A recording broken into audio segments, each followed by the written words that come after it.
Well, there she is. We're back at it today, and only a couple things left to do.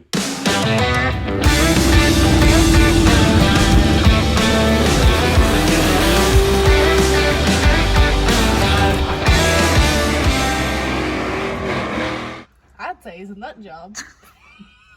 Hopefully, by the end of this video, if it's not actually running, it's to the point where we can start it and run it, if that makes any sense. Probably not. We have a few little things left to do, and then the car is ready to fire up. Two of those things is going to take me a few minutes to work through. The rest of them, no big deal. So what's left? I've got to wire up my electric water pump and my electric fan. I haven't done that yet because I'm getting me a couple of little weather pack connectors and gonna wire them in so they can be plugged and unplugged. No, that's just, a quick job. Put plug wires on, quick job. Got to put oil in it. That's of course nothing. I've got to run the wires down to the starter, wire the MSD to the coil and everything. None of that's going to take any time. The two things that is going to take time for me. One, if you're not a Ford guy, you probably don't know this. From the factory, when Ford run dual quads, they turn the carbs, what I would refer to as backwards, but this is correct for Ford. I could turn them around the other way, but I kind of like the nostalgia of them being the Ford way. I think it'll end up, I don't know. I'm just going to do it this way. Whether it's the best way or not, I'm going to do them this way. What I've got to do is come up my throttle, of course, for my foot feed is here, but the linkage on the carburetor is on the other side. So I've got to make a mechanism to make this work. Now, from Ford, they had a plate that basically used the locating bolts on the carburetor, or the hold down bolts on the carburetor. There's a little plate through there, and there's a rod that went through there that connected from here to over there. I don't have that, and that is a very expensive piece to purchase. And I'm like most people, I don't have much money. I'm on a budget. I prove time and time again that you can do this stuff on a budget. People still say you can't, but I show it every day. So I'm going to make a piece to go through here. Now I've got to do a little planning and everything, and I think I have an idea of how I'm going to do it. It comes through from the other side and then has a rod that goes across, connects the carburetors. That's just going to take me a minute to get figured out what I'm going to do and get the pieces to do it with. The other thing that's going to take me some time, the original fuel line location comes up. I had it run into a cool can and then run to my single carburetor that I ran. Since I'm running duals, what I'm going to do for this is I'm actually going to reroute my fuel line. It's no longer going to be on that side of the car. I think I'm going to bring it up the center of the car and bring it up right back here and mount a regulator on the firewall back there to come over to the carburetor. So I'm going to use this regulator. It has two outputs on it, one on each side and an input on the bottom. So what I'm going to do is run the input in and then have an output on each side, one line that runs to each carburetor. That's my plan at the moment. Like anything I do, that could change at any time, but that's my plan for the moment of what I'm going to do with that. Those are the two things left that's going to take me the most amount of time to get done, and actually going to require a tad bit of fabricating to get into place. Everything else is pretty well done. The wiring from bumper to bumper is done, other than the couple things I told you about, the water pump, fan, and starter. All the rest of the wiring is done. Transmission's back in, drivetrain's all in and bolted down. It's all there. I literally have these few little details left to do, and hopefully we'll get to firing this thing real soon. The only flaw on that slaw will be if we run into issues making these brackets and lines. And again, I film on my phone, so 30 to 40 minute video is about the max I can process through my phone and it actually be able to download it. So we're gonna do as much as we can. I think the first thing I'm going to try to tackle is locating the parts to make the bracket. Once I locate them, then we'll do the wiring stuff while we get those on the way. What I have in mind is this. Use this piece of paper right here and try to show you what I have in mind. So I need a plate. So what I'm going to do is I'm going to take a small piece of plate, piece of sheet metal, something thin and light, and I'm going to have 4 little wings, or 2 little wings on it, so I can hook to the 4 holes on the carburetor, much like the factory one did. But what I'm going to do different is, if you look at this as a front view, this is like looking straight on. I'm going to take some small heim joints, thread them in like that, so that basically when I run the rod through from one side to the other, when I run this rod through, it has the heim joint in there to make this thing slick as butter, so there's no binding, or it's not just metal on metal. It's pretty much a bearing surface. The idea is to have heim joints, just little tiny heim joints, so that everything's just slick as butter and free. So if it comes through here, let's see, these move this way. So if it comes through here and I have it down low, so I can go from here to here, so it rotates this way, yeah. So I can rotate it this way from here to here and rotate this way. Then I can run one from here to here at the top that connects these together. So then it's just all one clocked movement. You'll see better when I get started on it, but that's the idea of what I'm going to do. Also, one thing that makes me slightly, that keeps going through my mind, in the back of my mind slightly, I got these 2 carburetors from separate places. Both have been gone through, but what I wanted to do was make sure they were set up the same. So I went through and set everything the same. I opened the bowls up, put the same size jets, power valves, and all that in it, so that they were equal and same. I didn't really pay attention till after I got them on the car, because technically I didn't rebuild them. I just went through and set them so they had the same jets and all, just so the car would start up good. We're not trying to race it tomorrow. We're just trying to get the car started and running. And one thing I did notice is, on a vacuum secondary, there's a spring in here and a diaphragm that controls when your secondary is open. This is factory Holley.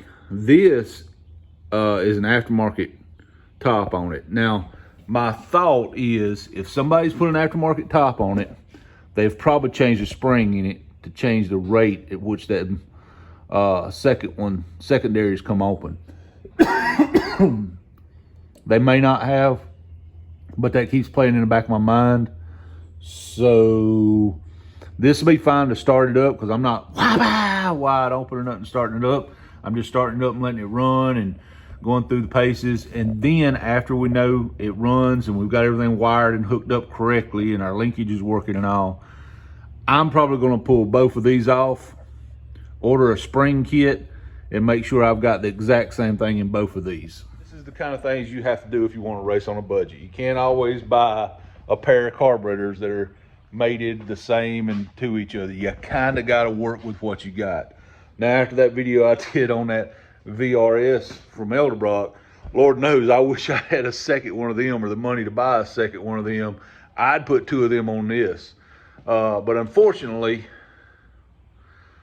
I've got what I've got, because that's what I can afford to work with. So that means we have to tinker with them a little bit. That's the difference between people that's got the money to spend to do this and people that have to take the little bit they have and make it work. Is we kind of have to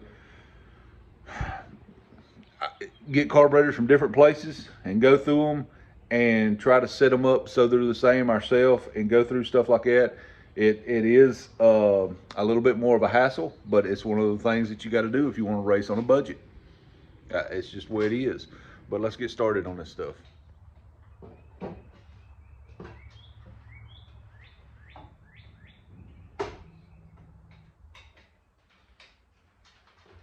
So it's time to adjust the valves and set the valve lash. Now, I do this a little differently than a lot of people do. I know a lot of people do the intake open, exhaust closed, or however it is. I know a lot of people use that method. I do not. I rotate the crank a quarter turn. I go down and check all the valves, rotate the crank a quarter turn, go down and check all the valves, and I set each valve one at a time.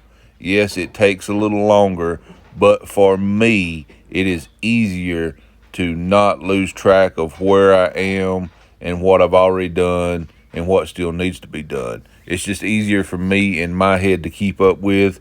Doesn't mean you have to do it this way. It's just how I do the valves. It seems to work the best for me. Rotate the crank a quarter turn, go down and check all the valves one at a time, rotate a quarter turn, go check all the valves one at a time until I've done 2 full rotations of the crank. Again, that's just how I do it. You don't have to do it that way. It works best for me and just makes it easier for me to keep up with it.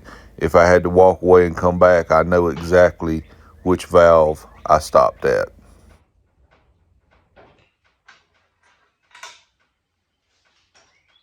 All right, so plugs are in. We've run all the valves and adjusted all the lash on all the valves. I've got to hook up my MSD and I think, got to put my expansion tank on, thermostat in, and upper radiator hose. Deal with the throttle linkage, and then we're ready to actually start the car.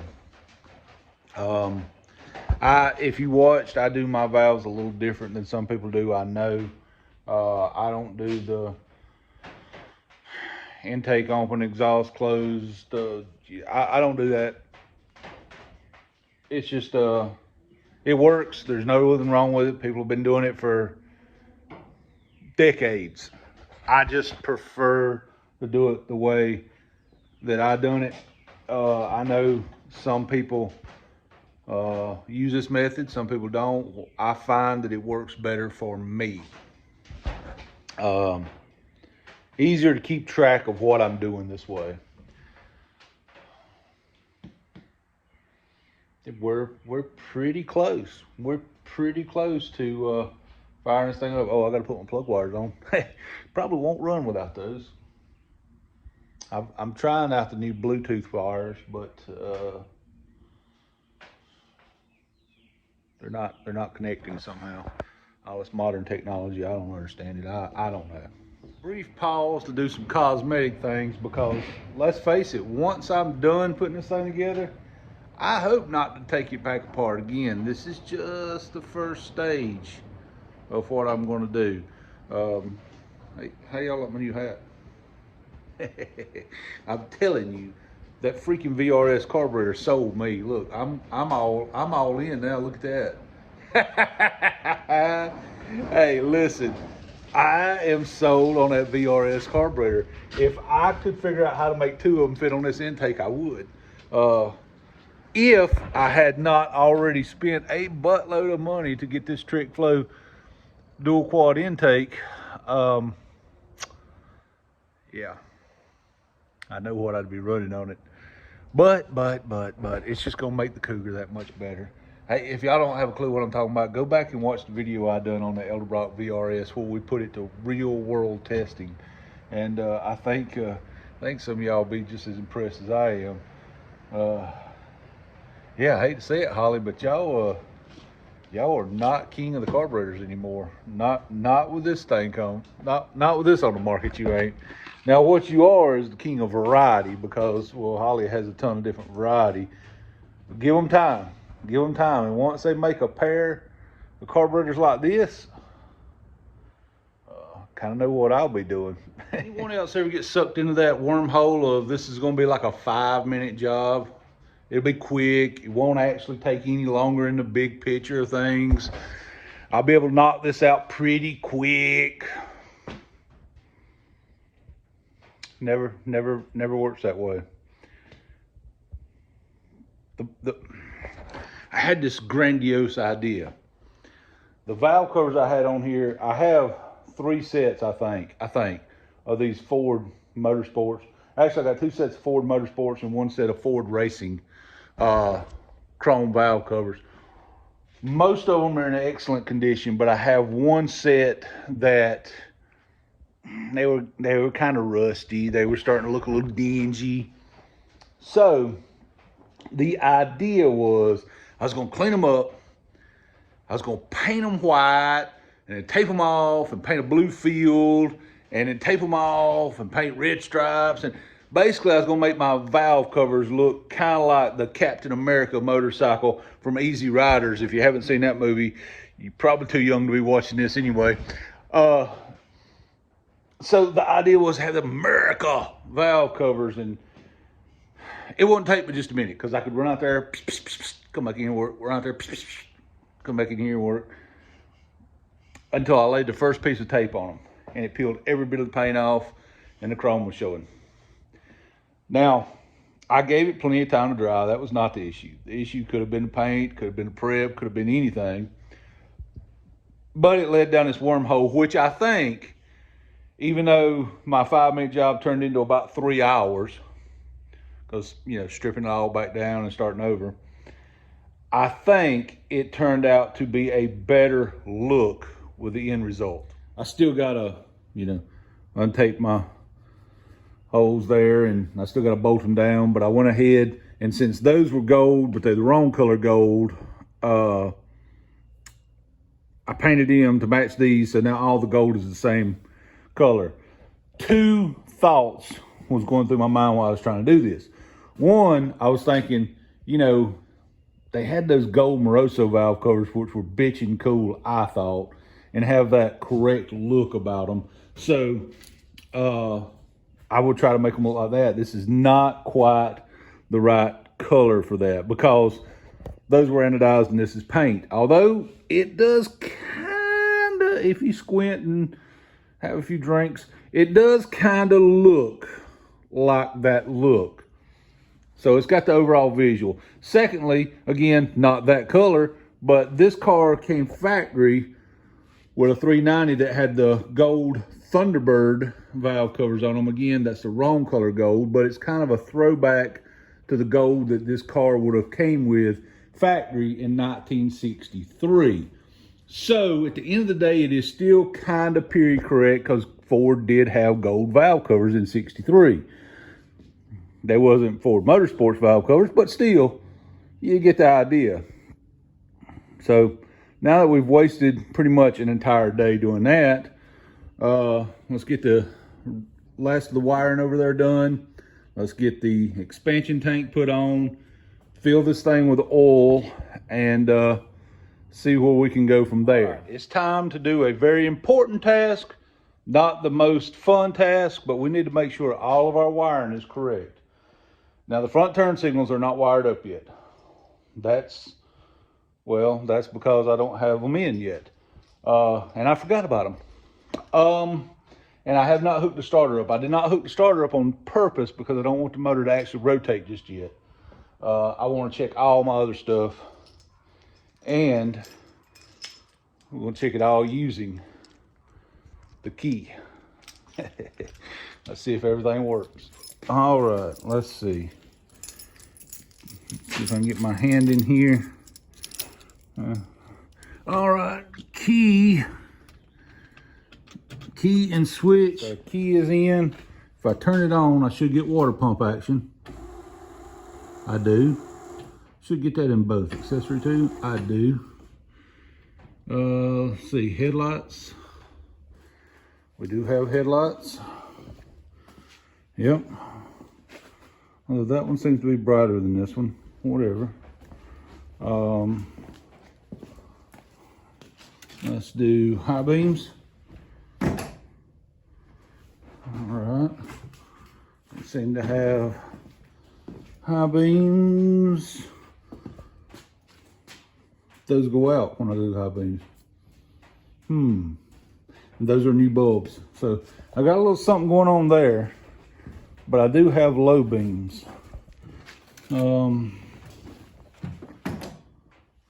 Do have my low beams both working.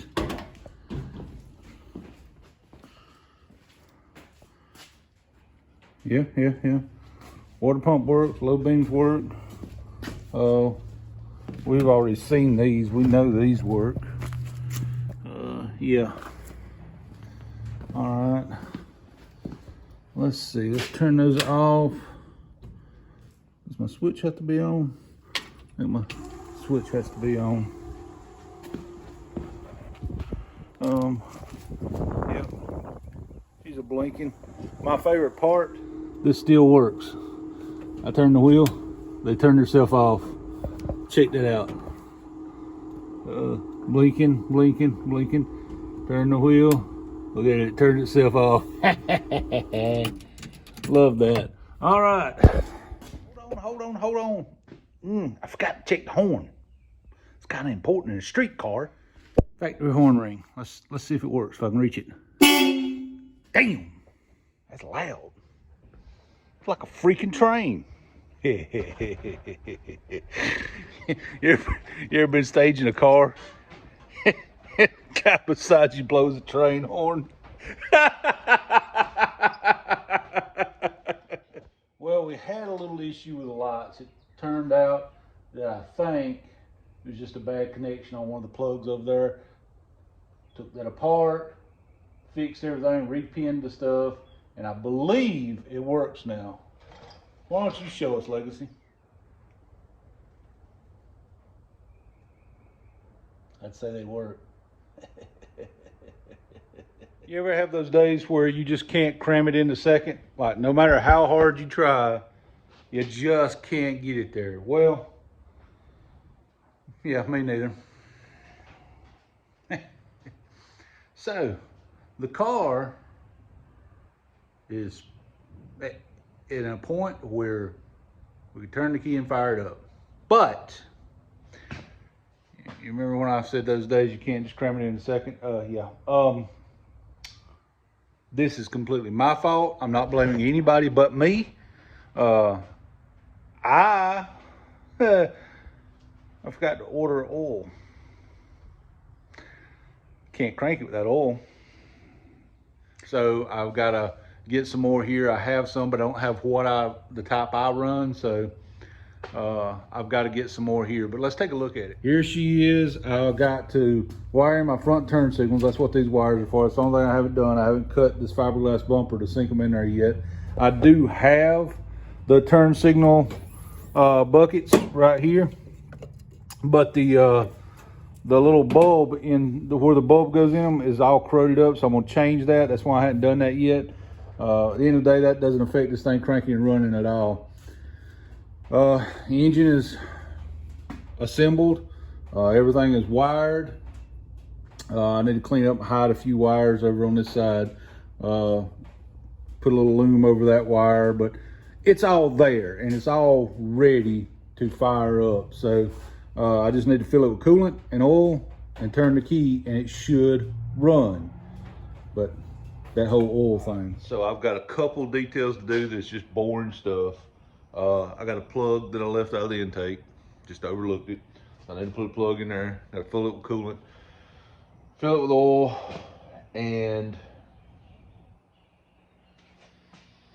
there was one other thing I'd forgotten. I'm sure I'll remember. I forgot again.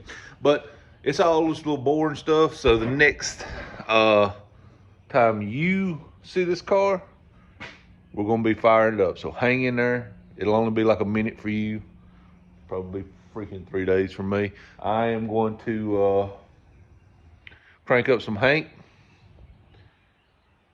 get back to work, and we should be firing it up in just a minute. All right, so the first thing I'm gonna do is connect the battery, and you watch for sparkles or anything.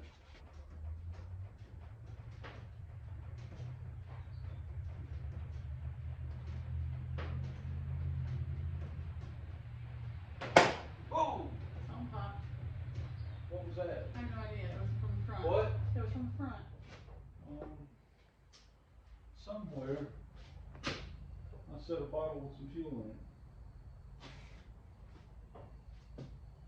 I was walking around out here with it, and you was looking for the phone. You were on that side. I filled the bowls up. You were on that side of the car.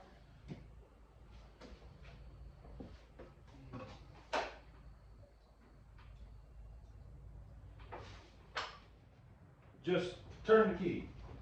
Just crank up. Do it again.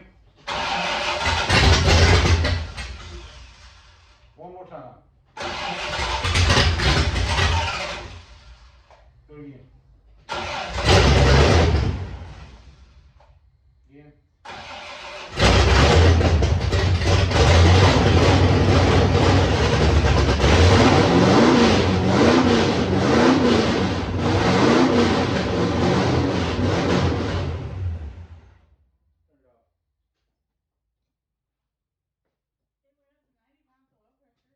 It had how much oil pressure? 90 pounds. I just wanted to make sure it would fire and run. It is a complete roller motor, solid roller motor. Everything's good. Had great oil pressure. I actually had a little too much oil pressure. It fired up and it's just got that little idle at 90 pounds of oil pressure. So probably want to dial it back and put a little thinner oil in it. Don't need that much oil pressure. A couple things I gotta fix. My electric drive water pump. It was me. I screwed up and I broke the little. There's a little guide on the front of it that keeps this belt centered. My big gorilla Sasquatch hands, I snapped into it so this belt wants to walk out and back. So I'm running it with no water pump at the moment, so I didn't want to run it long. And two, I don't actually have a fuel system run over to the carburetors yet. So I was running it on fuel that I had just poured in the bowls, and that's because, well, with two carburetors, there's a little work I gotta do to hook that up. But the car's alive, so that means those couple things I'll button up. You don't have to watch me do that and be bored by it. So the next time that you see anything on this car, it'll be at the track, ready to do some testing. Just a couple button up things. I do appreciate everyone that has watched, subscribed, liked, shared, comment, done all those things. You don't know how much it really means to me that you do that. Get a few more people watching and subscribing. Maybe I could afford new carburetors. Anyway, so yeah, next thing you're gonna see coming in here though, we gotta get back to work on that Jeep project. So it may be, this is, what day is this? Wednesday? Is this Wednesday? This is Thursday. Probably after Easter. I think Easter's next week, so I'm not gonna worry with trying to get to the track before Easter. It's probably gonna go out now. I'm gonna button up those 2 or 3 little things like I talked about, the fuel line and all. It's gonna go out. I'm gonna get the Jeep in here, and then after Easter, we'll try to get to the track to make some test hits on this thing and do some dialing in. It has been a long road. I appreciate y'all hanging in there with me, and God bless each and every one of you. I really appreciate you. I hope the Lord blesses you today more than he did yesterday.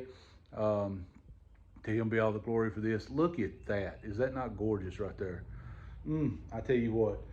So y'all hang in there. There's about to be some track footage of this car, and we're about to see what that can do in real life now that it's technically a street car. Street car. We'll see y'all in the next one.